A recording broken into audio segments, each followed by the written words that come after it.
you can see that there is a lot to do today. So, as you work your way through, there is a crap ton of holds, and then there is a crap ton of work. So, pretty much self-explanatory.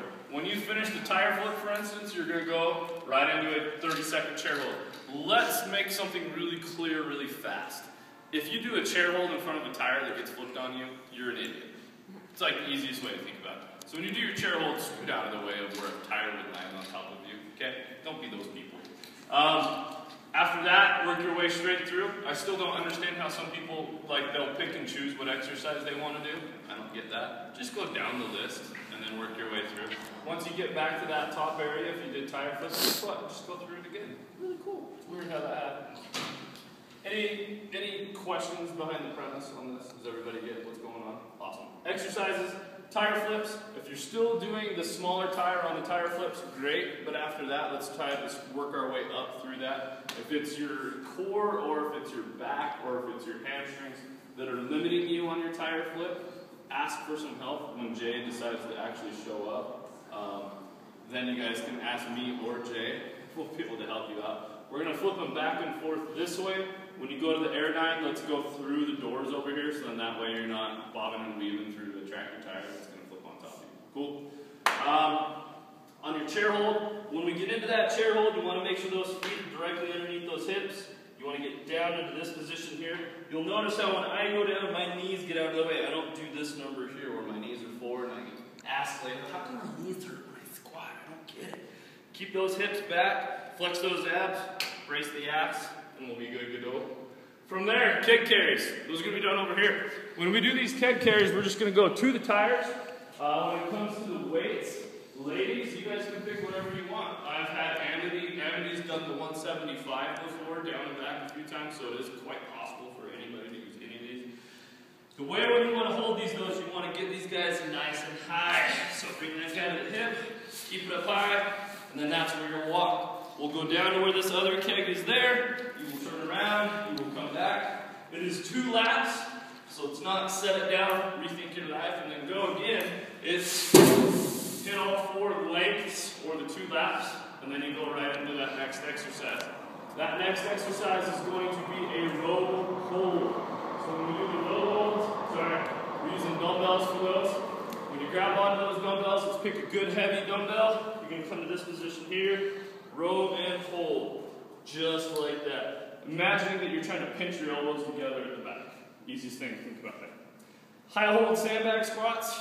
All these in the front are for the ladies. The ones in the back are for the guys. Make sure, guys, that we don't catch it on like that red 30-pounder. That wouldn't be cool. Hold it again nice and high, so it's all the way up. Feet under the shoulders, all the way down, all the way back up. Hit your reps on that, and then you're going to go into a high hold sandbag squat hold. So you will hold on to these still. You're going to be stuck into this position again. It's just the difference between a chair is that you have a sandbag in your hands. Pull-ups, 8 reps.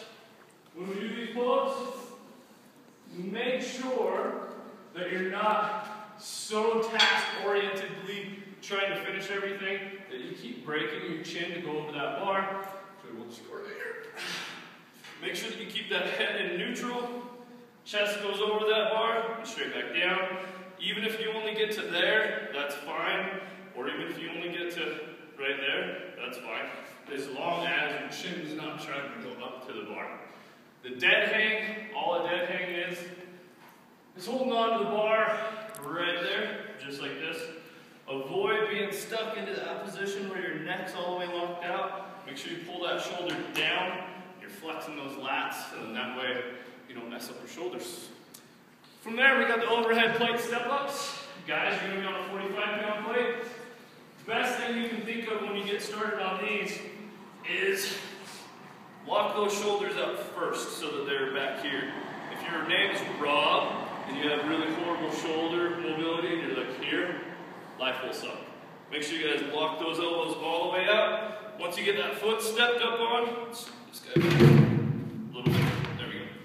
Once you got that foot stepped up on, you explode through, switch legs, and then you do it again on that same side. You can see that the hold is going to be an overhead hold. So, feet just outside shoulder width, Squat yourself down to that position there and hold. Make sure that you keep your elbows locked down.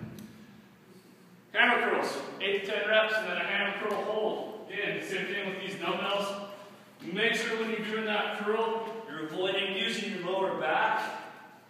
Make sure that you just lock in here, abs go tight, then my butt, and then I curl.